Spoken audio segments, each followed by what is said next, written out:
it's never too late. And you're not lost or alone. And it is never too late to do the right thing.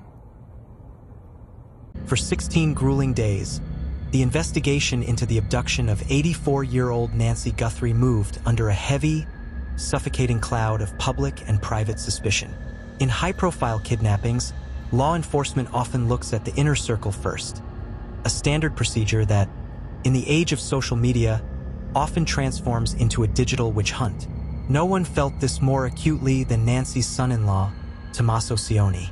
As the last person known to have seen Nancy alive, having dropped her off at her Catalina Foothills home at 9:45 p.m. on January 31st, Cioni's life and movements were scrutinized by millions.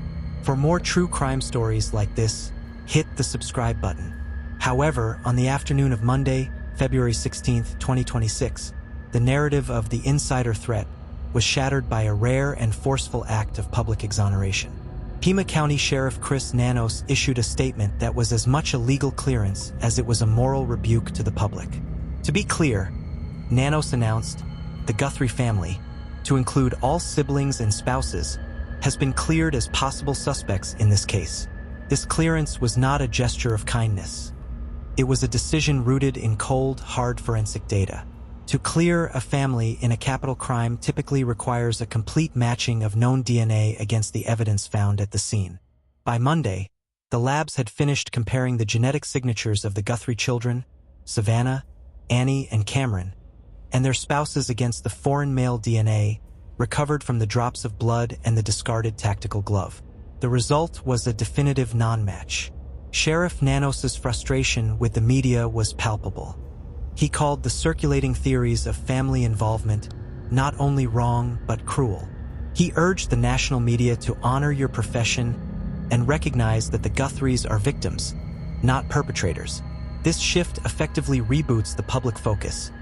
The masked monster seen in the surveillance video is not a family member or a disgruntled associate.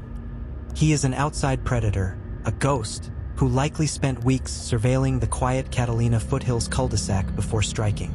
The clearance also extended to the mysterious person of interest detained during the Friday night SWAT raid. While the gray Range Rover remains in federal custody for vacuum sealing and trace evidence collection, the man behind the wheel has been released. Sources indicate that his DNA did not match the profile found on the nitro-layered glove. While he may still be a link to the case, perhaps as a former owner of the vehicle or a social connection, he is no longer the primary suspect. The search has returned to the Walmart trail and the high-tech pursuit of Nancy's pulse. For more true crime stories like this, hit the subscribe button. If the DNA is the hunt for the kidnapper's identity, the signal sniffer is the hunt for Nancy's survival. Over the weekend of February 15th to 16th, residents of the foothills reported a low-flying helicopter moving in a slow, mind-numbing grid pattern. This was the deployment of the FBI's radio frequency, RF, signal sniffer, a surgical tool designed to find the one thing Nancy could not leave behind, her pacemaker. The technical data provided by Nancy's medical records is chillingly precise. Her pacemaker lost its sync with her iPhone at 2:28 a.m. on February 1st. While pacemakers are not GPS trackers, they are persistent beacons. They are designed to handshake with bedside monitors or smartphone apps using low-energy Bluetooth or proprietary RF signals. Even when disconnected from a phone, the device continues to broadcast a sync request every few minutes. The signal sniffer mounted to the Pima County Sheriff's helicopter is essentially a giant, high-gain antenna tuned to the specific frequency of Nancy's device.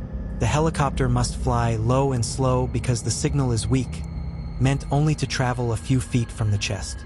The fact that the FBI is using this suggests they have a high degree of confidence that Nancy is being held in a specific 2-mile radius. They are scanning every shed, every basement, and every desert arroyo, hoping for a digital ping that proves Nancy's heart is still beating. While the helicopter scours the landscape, a massive digital dragnet is scouring retail history. The Pima County Sheriff's Department, PCSD, and the FBI confirmed that they have partnered with Walmart management to trace the suspect's gear. The primary evidence is the 25L Ozark Trail Hiker Pack, an item sold exclusively at Walmart. This is a POS, point of sale investigation of massive proportions. Federal agents are now analyzing transactions from all 5 Tucson area Walmarts and beyond, looking for any male who purchased that specific backpack along with the $10 Strategy brand holster and the tactical clothing seen on camera. This is the consumer trail, the same method used to build the case against Brian Kohberger in the Idaho murders. By looking for the purchase of these items in late January, the FBI is looking for a face on a security camera and a name on a credit card.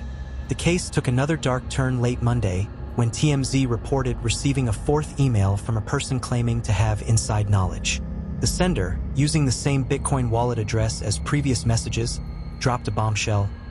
"I know what I saw 5 days ago south of the border. That was definitely Nancy with them." This Mexico lead has triggered immediate diplomatic and logistical shifts. Tucson is only 70 miles from the border crossing at Nogales. If the suspect moved Nancy across the border, the signal sniffer grid becomes obsolete. However, experts like retired Agent Greg Rogers remain skeptical. He notes that the suspect's behavior, clumsily trying to block a camera with a bush and dropping a glove, suggests an amateur, not a sophisticated international kidnapper. The FBI is currently vetting whether this Mexico sender is a genuine witness or a forensic vulture trying to capitalize on the $100,000 reward. For more true crime stories like this, hit the subscribe button.